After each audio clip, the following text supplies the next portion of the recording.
इन सुरों की घनक अभी हम कुछ ही देर में मंच पर महसूस करेंगे। पंडित जी मंच पर आ रहे हैं और आपकी तालियां यहां पर होनी चाहिए। स्वागत करिए पंडित छन्नूलाल मिश्र जी का। और इस सेशन को अब आगे बढ़ाएंगी मेरी सहयोगी सुचरिता कुकरेती और अनामिका सिंह।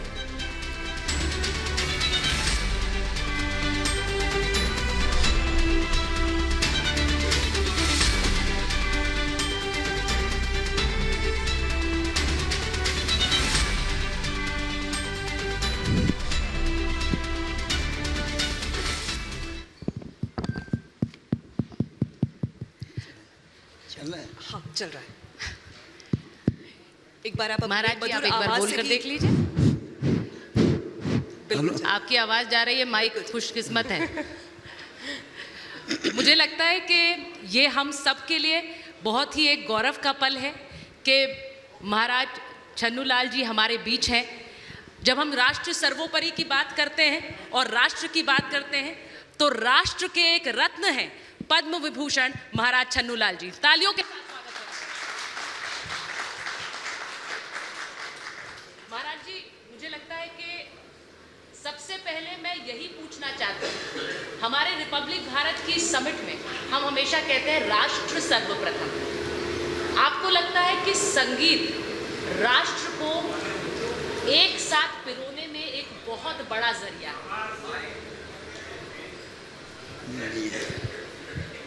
आप जी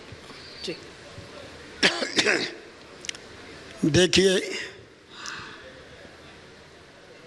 संगीत ही जीवन है। हमारे काशी में भगवान शंकर ने संगीत की रचना किया है। स्वर लय शब्द, इसकी रचना भगवान ने काशी में शंकर ने किया है। और आज का जो माहौल है, आर भारत न्यूज़ चैनल को मैं बराबर सुनता हूँ, देखता हूँ और सबसे अच्छा चैनल हमको ये लगा है। इसलिए हमको जहाँ ये चैनल आता है हम बैठ के सुनने लगते हैं, क्योंकि सही सही बात बताते हैं और अच्छी अच्छी बातें बताते हैं, उसमें कोई वो छिपाते नहीं हैं। हम काशी से आए हैं और काशी में संगीत की रचना किया है भगवान शंकर ने। क्या है संगीत की रचना? क्या है संगीत की?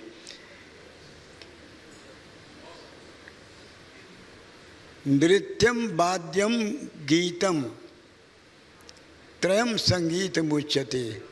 गायन वादन नृत्य, इन तीनों संगीत की रचना भगवान शंकर ने किया है काशी में। और आज भगवान की कृपा से ऐसा समय है कि आज भगवान शंकर खुद गाएंगे, बजाएंगे और नाचेंगे। गाएंगे, बजाएंगे और बहुत सारे लोग आपको सुनना भी चाहते हैं। बहुत सारे लोग सुनने के लिए बैठे भी हैं आपको। मैं आपसे रिक्वेस्ट करूंगी कि आप जो आपका सबसे ज़्यादा सुना जाने वाला गाना है मसाने में होली, जिसके लिए खुद हम चर्चा भी कर रहे थे कुछ देर पहले, तो मैं चाहूँगी कि इसके पहले की जो जनता है वो और इंतज़ार करे। आप मसाने में होली एक बार गुनगुनाए। भगवान शंकर ने नृत्य करने के बाद, तांडव नृत्य करने के बाद जी डमरू को 14 बार बजाया, जिससे संगीत की उत्पत्ति हुई। और किस लिए हुई कि उद्धर्तु कामः नृत्यावसाने नटराज राजो ननाद ढक्कान नव पंच बारम। 9 5 14 बार डमरू को बजाया। 9 12 सबसे बड़ी बात यह है कि नृत्यावसाने नटराज राजो ननाद ढक्कान नव पंच बारम उद्धर तु काम, उद्धार करने की काम से बजाया। क्यों? कि संगीत से ईश्वर प्राप्ति होती है, संगीत से ईश्वर प्राप्ति होती है। और ईश्वर प्राप्ति के लिए कहते हैं कि संगीत को अपने अंदर जगाना चाहिए सबको, ताकि संगीत के माध्यम से ईश्वर के पास पहुंच सकें। आजकल का संगीत वो नहीं कि झूठ बोले कौआ पोट काटे, संगीत का बहुत बड़ा महत्व है।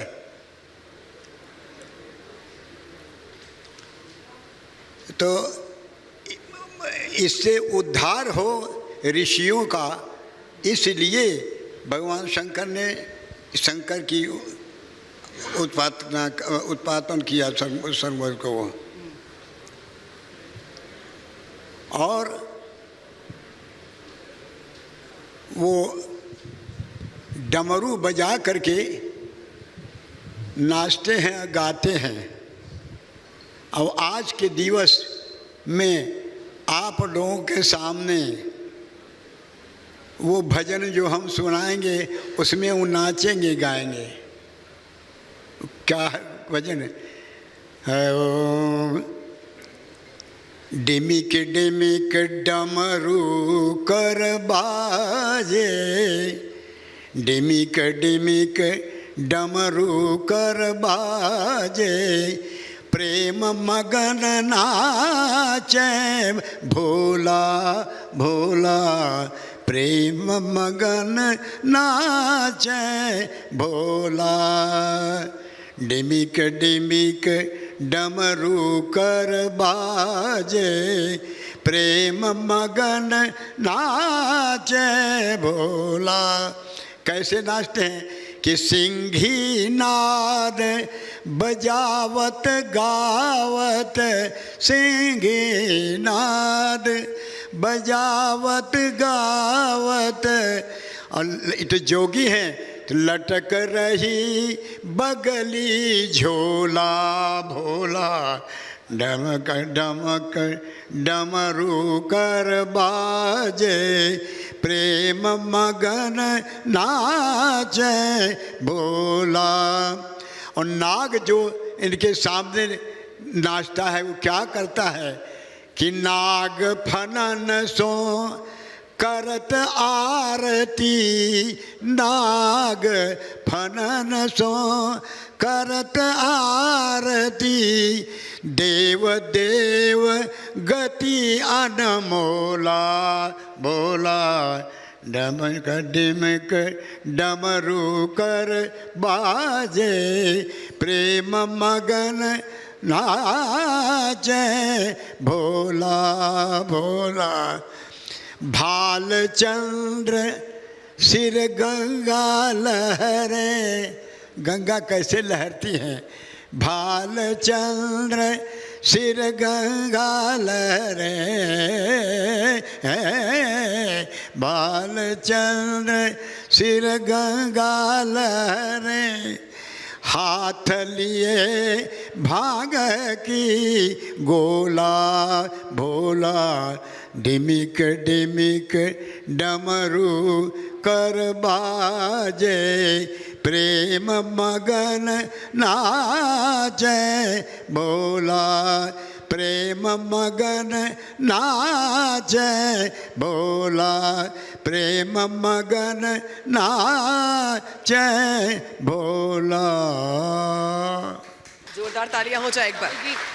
महाराज जी, जिस तरह से आपने इस भजन के जरिए शिव भक्ति दिखाई है लोगों को, क्योंकि अक्सर जो होली के गीत होते हैं वो राधा कृष्ण पर होते हैं, पर छन्नू लाल जी ने खास तौर से ऐसे भजन बनाए, ऐसे गीत बनाए जो होली में दिगंबर की बात करते हैं, भगवान शिव की बात करते हैं। अब छन्नू लाल जी, मैं आपसे महाराज जी ये ज़रूर पूछूंगी, आप हमेशा से कहते हैं आप आजमगढ़ आपकी जन्मभूमि है, पर बनारस आपकी कर्मभूमि है। अब मोदी जी की भी कर्मभूमि बनारस हो गई, वो जब से बनारस से जुड़े वहाँ से सांसद बने, ऐसा बनारस में क्या है जो सबको अपना बना लेती है?